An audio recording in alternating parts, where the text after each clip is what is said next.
Hello বন্ধুরা, আমি অনুরাধা। আজ বানাবো ডিম পাস্তা। দেখতে থাকো কি কি নিয়েছি। বানানোর জন্য পাস্তা নিয়েছি লবণ, পেঁয়াজ কুচি, লঙ্কা কুচি, বিনস, ক্যাপসিকাম, গাজর, দুটো ডিম ভেঙে নিয়েছি টমেটো সস আর সোয়া সস। এবারে আমি পাস্তাগুলো জলে সিদ্ধ করে নেব। জল গরম হতে দিয়েছি তাতে একটু লবণ আর দিয়ে দেবো। জল ফুটে উঠলে দিয়ে দেবো পাস্তাগুলো আর দিয়ে দেবো একটু সাদা তেল দিলে গায়ে জড়াবে না, ছাড়া ছাড়া থাকবে। এবারে আমি 10 মিনিট ফুটিয়ে নিয়েছি। এবারে জল থেকে তুলে নেব।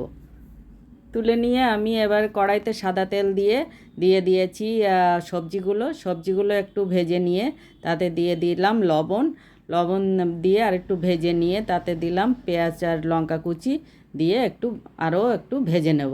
ভেজে নিয়ে সরিয়ে রেখে আরও একটু তেল দিয়েছি, তাতে দিয়ে দেব ডিমটা একটু ভেজে নেব। ডিমটা ভেজে নিয়েছি, এর সঙ্গে আরও একটু 2 মিনিট ভেজে নেব। নিয়ে আমি দিয়ে দেবো পাস্তাগুলো এর সঙ্গে ভালো করে মিশিয়ে নেব।